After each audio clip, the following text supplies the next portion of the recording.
Good morning, everyone, and welcome to the Simple Fund and Simple Invest New Features webinar for the month of August. My name is Anthony Fernandez. I'm one of the product managers in the Simple Fund 360 team. Just before we get started, a bit of housekeeping. So today's session will be recorded, so it will be available sometime next week on our YouTube channel.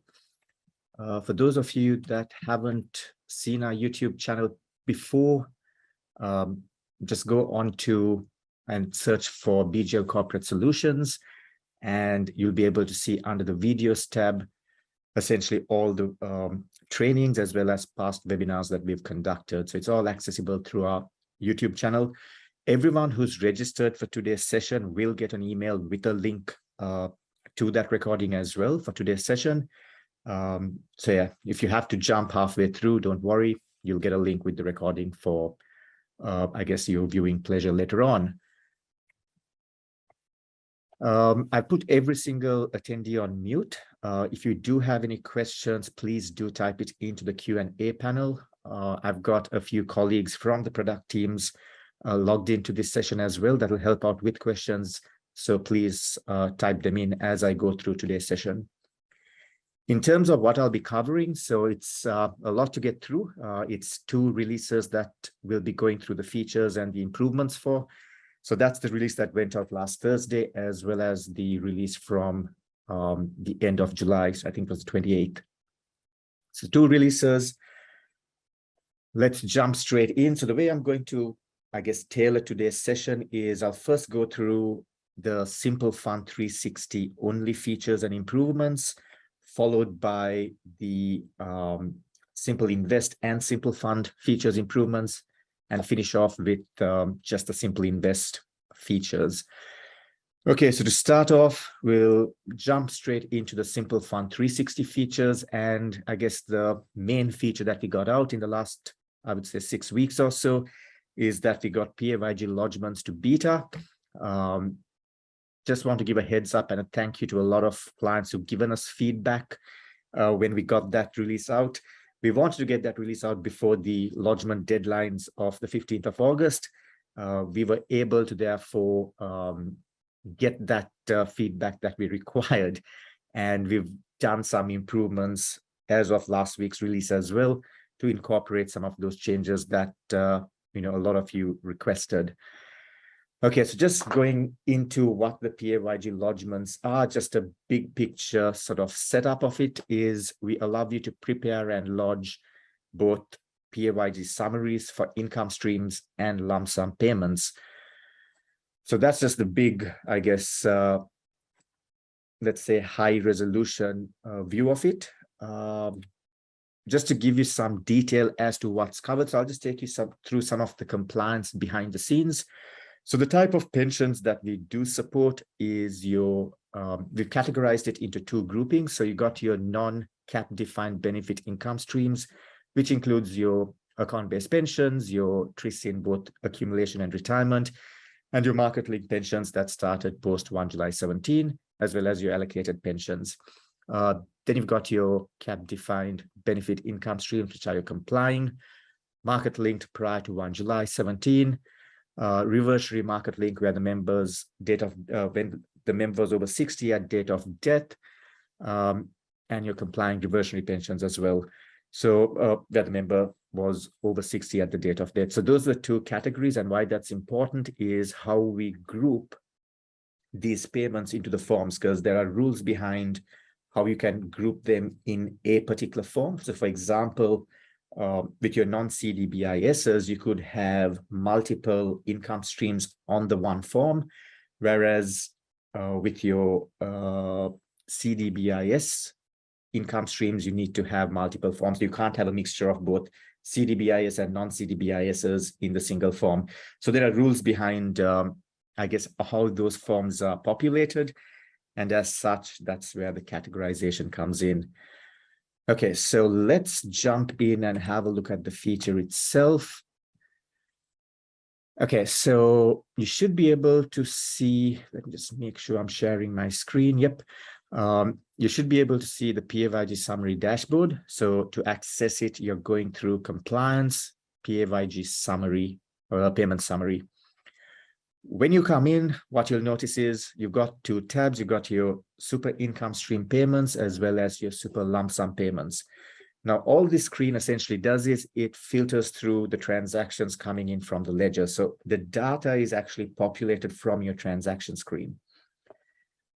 Just to give you an example, so let's jump into Marshall Ferdinand.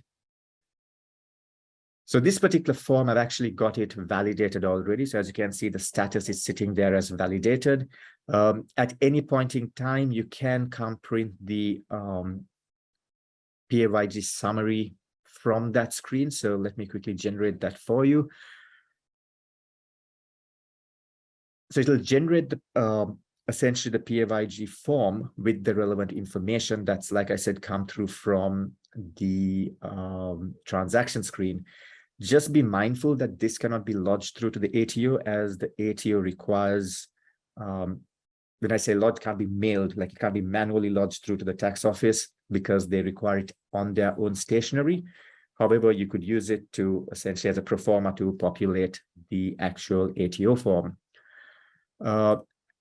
Actually, I skipped a step. Just wanted to show you this prerequisite beforehand. This is, well, if you're already set up to lodge the SMSF returns, then this part can be ignored. But if you're not lodging your SMSF returns through Simple Fund, just make sure you got this prerequisites set up. It's essentially on the help files. If you were to go to our 360 help and search for PAYG lodgements, it will bring this, one of these two articles up. The prerequisites are the same, essentially just making sure you've got a lodging party set up. You've nominated DGL as your software with the ATO, and that you've got the funds ABN, the trustees TFNs, and addresses all set up. So that's required as part of the lodgement process or the lodgement file that gets sent through. But like I said, if you've already got SMSF returns being lodged, you can ignore this part. Okay, so coming back into PAYG, so we're going to look at this particular member, Marshall, who's got a PAYG income stream, summary to be lodged. If I jump into the members list, Marshall is essentially in a transition to retirement in accumulation phase. In the transaction screen, like I said, it just picks up off the pension payments. So if I filter for 416, that's the transaction here. The detail is effectively picked up from this section here. I'm just going to save this transaction because I just want to show you something as part of the process as well. And let me refresh this screen. What we will also do is we will look for any changes in the transaction screen. So in this particular example, because I've got this, let's say, income stream validated, the status is sitting as validated, you'll get that little red bell that will appear. This is just to say that, look, we feel like, or we believe that your transaction has been updated. Do you want to refresh this to make sure that you brought in the most up-to-date information? If the status wasn't lodged or validated, it'll automatically refresh when you come into the screen. But if you're using dual monitors, just make sure that you then go refresh those transactions in the PAYG screen to make sure everything is up to date when you're in that lodgement screen. Let me hit refresh. So that should then change the status from validated to basically nil or empty. And we can go through that process to take you through to lodgement. We've got a member settings section here as well. So if it's a death benefit pension, you can just toggle that switch on, and that will then indicate on the form that it's a reversion death benefit payment. You can select individual, let's say, PAYG summaries to be prepared, or like I said, you could select everything to be lodged at once. We will look after the groupings, as I said, based on the rules that the ATOs stipulated. But just for this particular example, I'm going to select simply Marshall's let's say, income stream payment.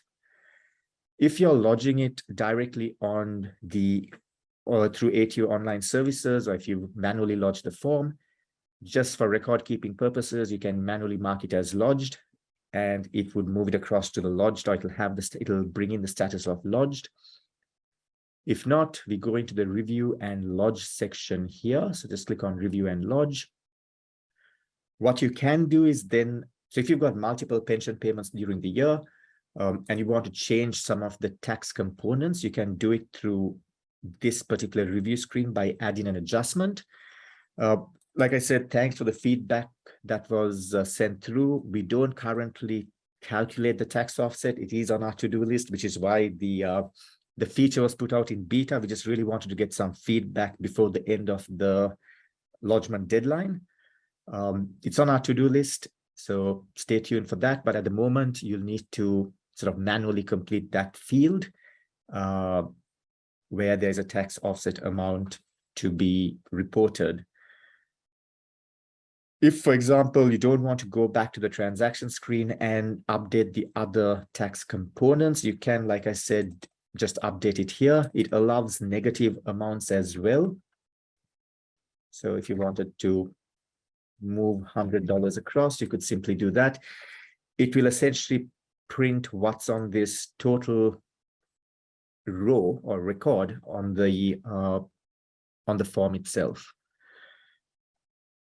If you don't want to add an adjustment, that's all good. Simply go review and continue.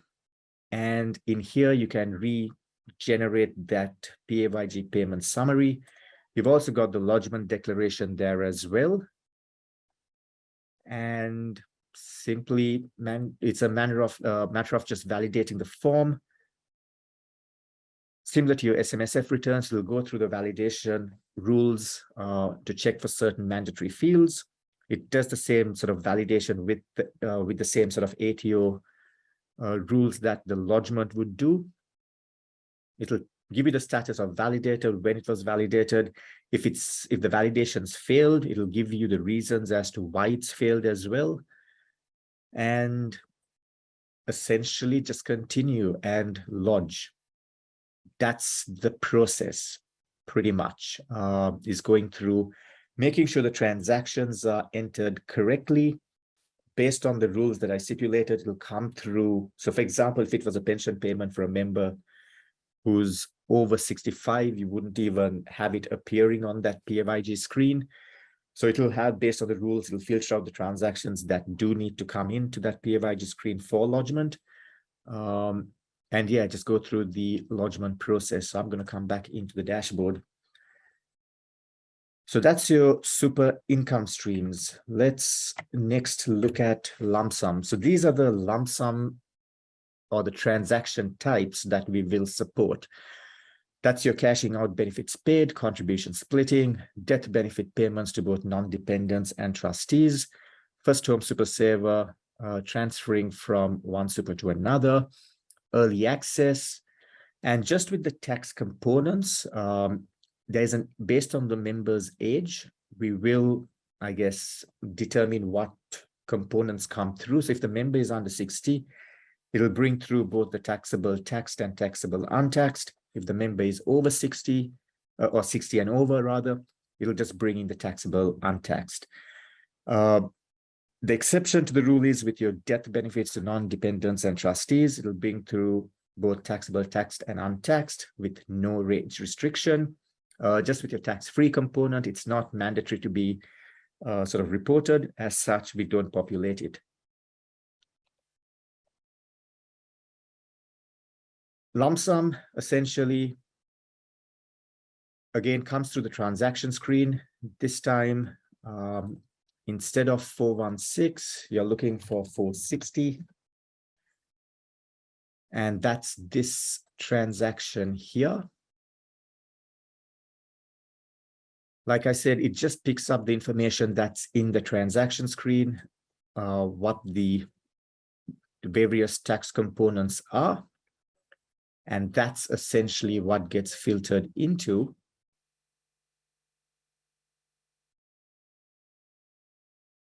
let's do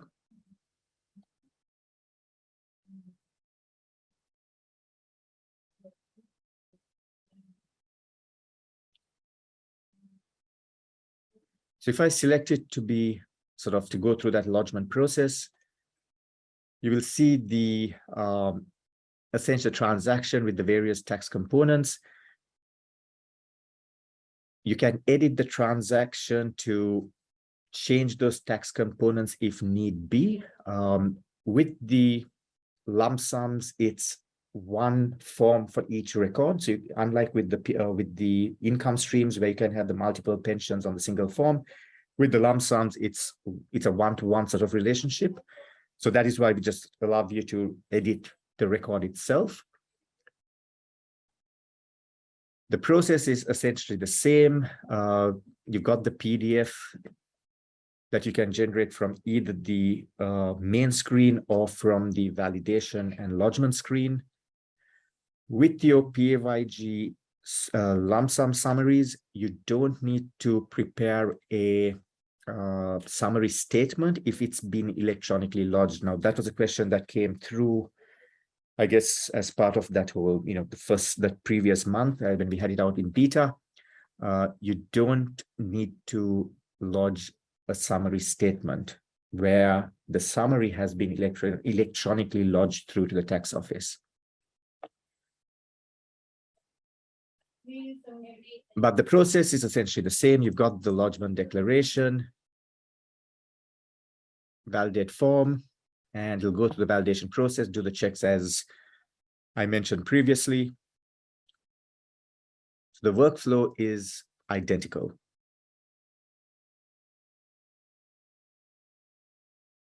In terms of, okay, we've got a question here, why there's no tax calculated.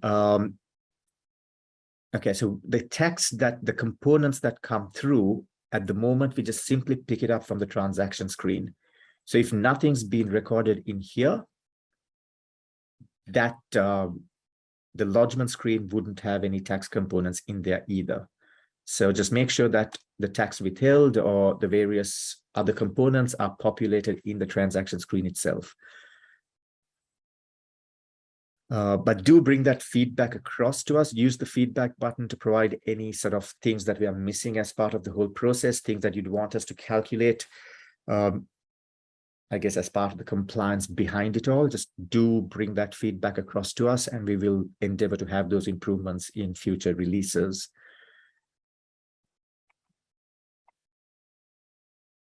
In terms of PAYG, that's essentially it. Pretty straightforward, I hope, in terms of the workflow. In terms of what we are working on for the next couple of sprints is we want to get amendments done next, followed by calculating, like I said, the tax offset amounts, as well as enabling these forms to be prepared through the report screen. So we didn't want to have it available in the report screen until we were happy with, I guess, the product that we are delivering or the feature that we are delivering on. So once, the feedback, once we get the feedback or the feedback starts, let's say, becoming more positive in terms of what's being delivered, when everyone's happy, we'll move everything to the report screen where that report or those forms can then be digitally signed as well. Okay, so let's move next through to Superstream. So we've done a few improvements here. Again, it's come through from the feedback that you provided us. We've spent the last probably 2 years on Superstream, and yeah, it seems like we're doing improvements every sprint for this. So what we've done this sprint, 4 items to quickly show you. The first one is the ability to view contribution data. So on your Superstream dashboard, so you're going under Connect, Superstream dashboard, and you're going into the fund view. So the toggle needs to be in the fund view section here. And under the first tab, which is Superstream contributions, what you'll notice is you'll now have the transactional or the contribution transactions appearing there. Whereas previously you'd had to go to the ledger to view that information. But now for each of the members, any contribution transactions that have come through Superstream will be recorded or will be displayed there for you. The next one was the dashboard showing more information. Let me just switch the fund. So Still, we are in the Superstream dashboard, but this time we are in the global view. So the toggle is under global view. Under action required, you now have this ability to expand on each of the funds to get a status of what's outstanding. So as you can see in this particular instance, it will tell you who the member is, when was there a last update in terms of that particular transaction, what's the transaction type, what's the days outstanding. That way you can see as to why or you can more easily investigate as to why a certain roll in or roll out is taking time to get processed. The next one is the ability to generate a Superstream Summary data report. So same screen here. Under export, you now have this Superstream Summary report. This will essentially download an Excel file for you. So therefore you can, let me just drag it across. So it'll give you across all your funds, what the fund code, fund name, ABN, Superstream registration status, electronic service address, the number of accumulation accounts, the last contribution received date,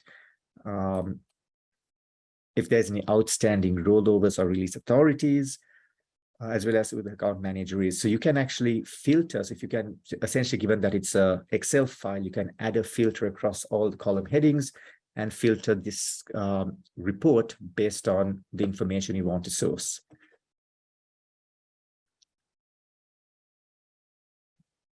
And the final Superstream improvement is the ability to re-download the payment confirmation. Okay. For this, we are going into Fund View, Superstream rollovers and release authorities, and under Actions. So this is mainly for your rollouts. You now can re-download the payment instruction. So it will generate a Word document for you.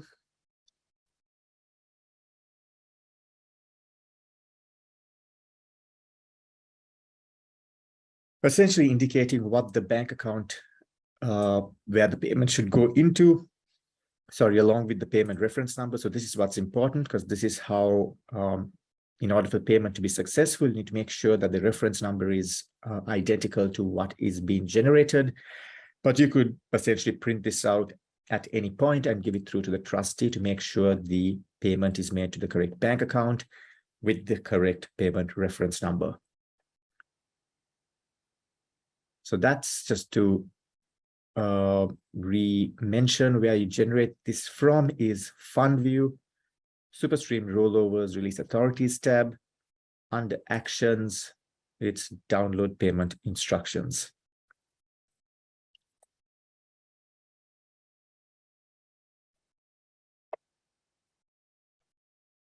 Okay, so some of the other improvements that we've done is in the member statement. We've added a new setting for essentially for your pension members to show the reversionary pension indicator along with the nomination type and end date. For this, let me first jump into reports, clear this out. Member statement. So these are the three new toggles that we've added. And let me quickly preview it.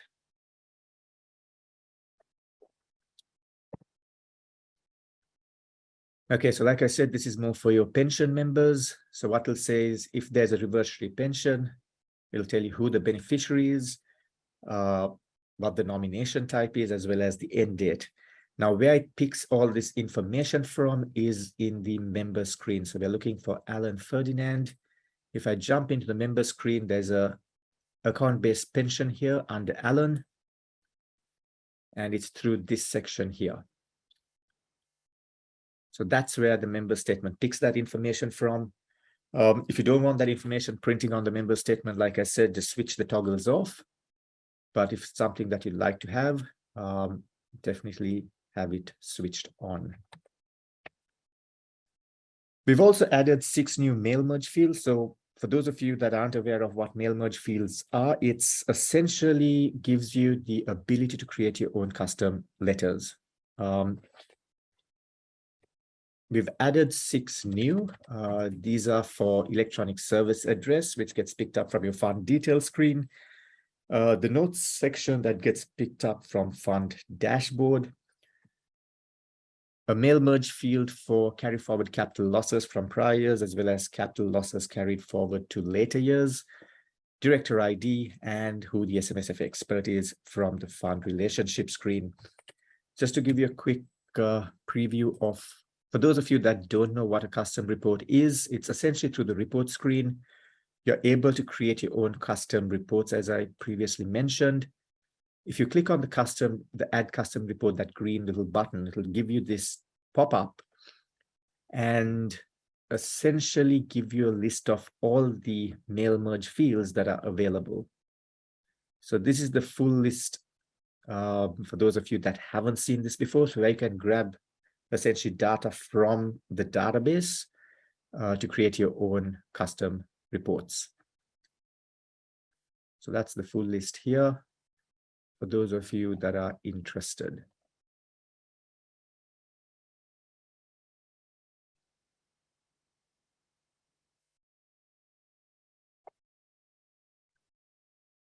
We've also changed the ECPI choice minute. We initially introduced it as a letter, but we did get some feedback about it. Let's just say it was lacking a bit of teeth. So we've changed it to a minute instead. I'll just quickly preview that for you as well. If I look for ECPI.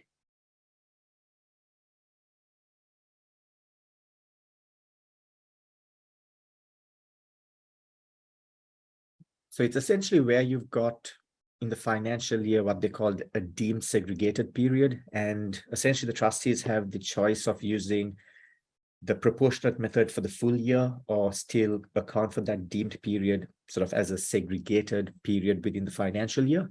So you need to make that election at the start of the year, and this minute is essentially confirming what the trustees' decision was. Just to reiterate, the setting for it is in members, fund pension policies. And if you just edit the actuary or that financial year, it's this little toggle here that determines what gets printed on that minute. So in this case, I've chosen to use the segregated method, which is why it says segregated method. If that toggle is unticked, it would say proportionate method. The next or the final improvement that we've done as part of Simple Fund is to add a create entries warning where the member is age 65 or over, and their balances are sitting in preserved or restricted non-preserved. So where it's not in unrestricted non-preserved, we will give you a create entries warning. So that warning would look something like this. Cancel out of this. Just jump into create entries and let's create entries.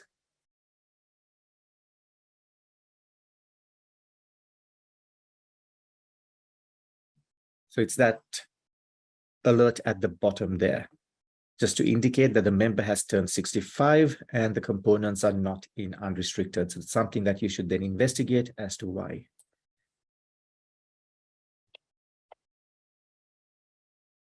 All right, so the next, I guess, list of features and improvements apply to both Simple Fund and Simple Invest. So in the fund dashboard, we've added a new tile just to give you, I guess, a view or a snapshot of where the various, let's say, processes are. So that's this little tile here. So it'll tell you if there's any unmatched transactions, if there's any corporate actions outstanding, any tax, distribution data that could be automated. Is the fund registered for Superstream? Work papers. This gives you status of various, let's say, tasks in that workflow for the fund, and essentially links it through to that particular screen as well. So if you click on the link, it will take you to that particular screen so that it can be more easily reviewed.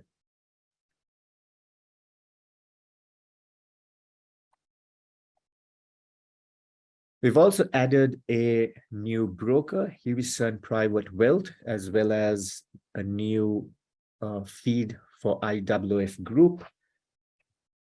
So for this, we're going into Connect Feed Management.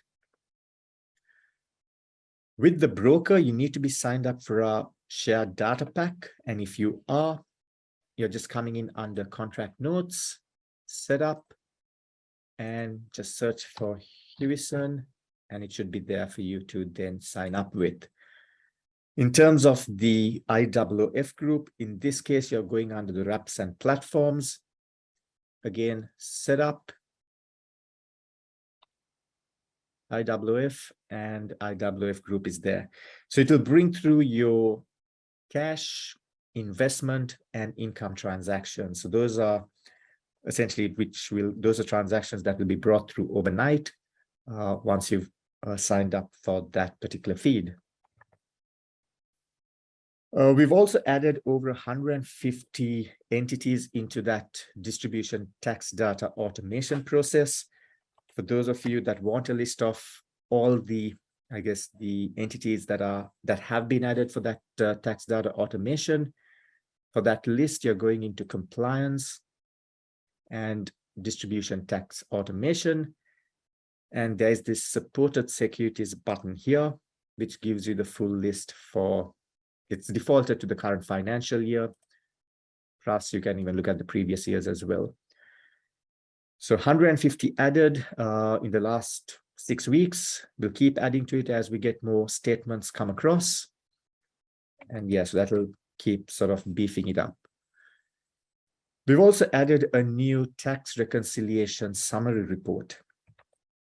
Back to the report screen. And we're looking for tax rec summary. So it's essentially a summary which gives you totals for each of, let me create entries.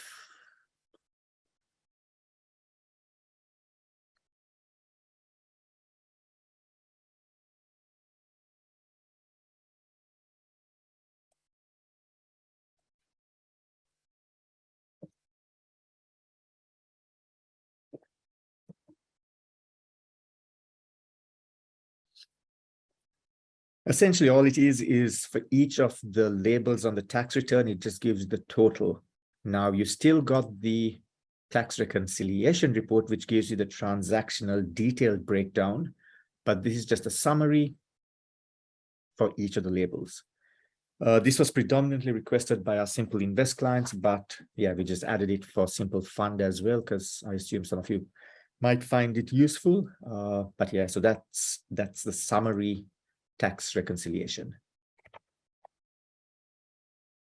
Just with smart matching, fast data entry now supports Macquarie Cash accounts as well.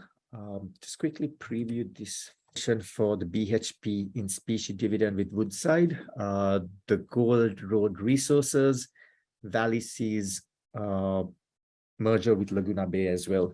Just with the BHP notification, so where all this is available is under investments, corporate actions on the left-hand side. And based on the units on hand for that particular fund, it will bring up any, let's say, mergers or any corporate actions that potentially would trigger. Just with the BHP, it's not automated, so you need to actually process this manually. And the instructions are available on our help file. So it'll link essentially to our help. It's about a 6 or 7 step process that you need to go through to process that particular merger. It's different to the other mergers, and that's why we couldn't automate this. It's something we're looking to improve, or these types of mergers to be processed automatically. It's something that we're investigating as to how we can improve to make it, let's say, automated. But unfortunately, for this particular BHP merger, you need to process it manually.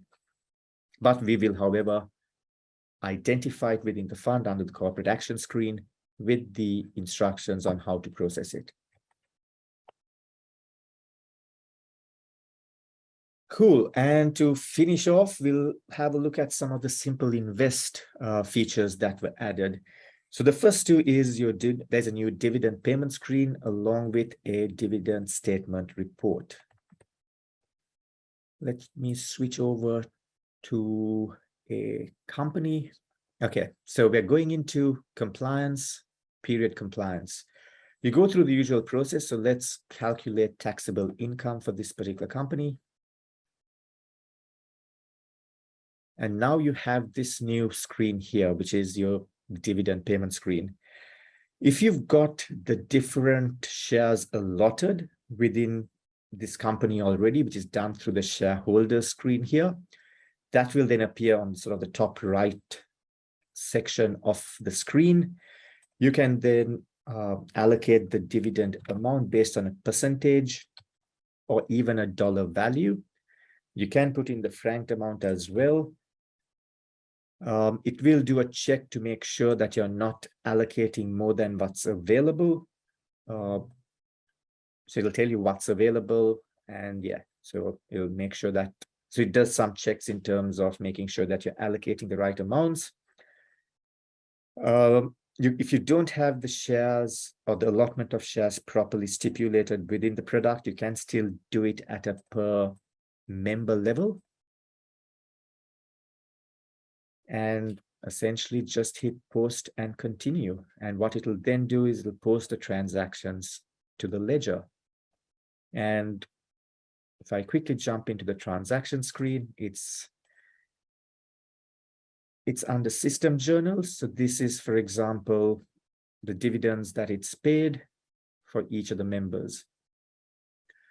So it's automated the transaction process for you. If you've made a mistake and you want to reverse out, you're simply going back into period compliance,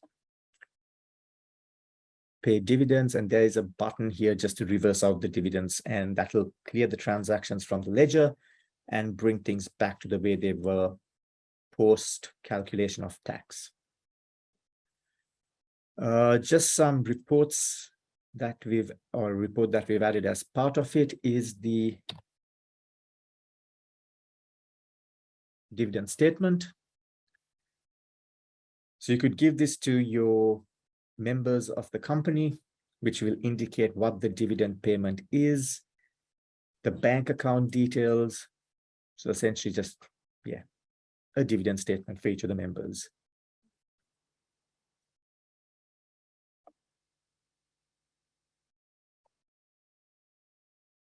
And the final change is to do with share trading. So for those of you that have, let's say, trusts where there's a lot of share trading going on or crypto trading, you can now sort of account for those where it's not triggering capital gains, but profit or loss on sales. And in order to sort of notify the system that this is a share trading type of trust, let me switch the fund. You need to go into the trust details section, and you have under CGT treatment, you have this new toggle here for share trading. So if it's triggered as yes, what you'll notice is in the transaction screen, it goes to account 248, so not to 235. So it won't trigger capital gains. It will be profit and loss on sale. Reports. So there are two reports as well as part of this. One is your share trading. We also have a new operating statement for you as well. Let me preview those two.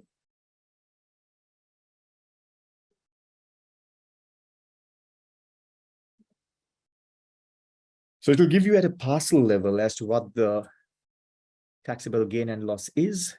So as you can see, no capital gains have been triggered for this particular entity. With the operating statement, you now have sort of the cost of goods sold or cost of sales section. And yeah, so that's just with any sort of share trading or crypto trading trusts that you come across. Alrighty, so that's essentially the features and improvements for the last 2 sprints. Here's what we are working on. So for the next, I would say 2 to 3 sprints, definitely more distribution tax data. So that will keep sort of beefing up as we go through October. What we are also working on is the ability to digitally sign custom documents. So at the moment, you can create custom documents, but you can't have them digitally signed. You can sort of upload third-party documents to be digitally signed. So we want to bring those two together, and that will then give you the opportunity to create custom documents that can be digitally signed as part of a report pack as well. So stay tuned for that. In terms of PAYG, like I said, few more improvements to do there. The beta tag will stay on until we get a lot of those pieces of functionality in. So definitely have that feedback coming through to us, please. Amendments is next cab off the rank, followed by trying to complete some of the tax calculation pieces and then having the reports prepared through the report screen as well. Just some compliance stuff, COVID-19 recontributions. We need to, I guess, deal with those as part of the new financial year. We'll also look to automate some of the end of financial year distributions receivable. We're trying to get a, let's say, a process around those transactions. Looking to improve the contract note screen. So that's, Jesus, the one that we have at the moment is over probably 7 or 8 years old. It's the old clunky website. So we want to incorporate that into Simple Fund 360 itself. So that's something the guys are working on diligently. Simply Invest. They are working on the company tax return, followed by portfolio reconstructions. Just with the portfolio reconstructions, if there's any of you that would like to do some portfolio reconstructions and would like to give us some feedback, just jump into, where was it? Accounting, Smart Docs CGT. And just click on this portfolio reconstruction button here and shoot us through an email. Someone from our team will be in contact with you because we want to implement it that is in a way that would be fit for purpose. So we'd like to speak to you if that's something that you're keen on doing sometime soon, as the team's currently looking to, let's say, spec that out and deliver on that feature. So please do help us by providing that feedback if that's something you're willing to do for us. So I'll finish off here. Thank you so much again for your participation, and hope to see you guys next time. Thanks. Bye.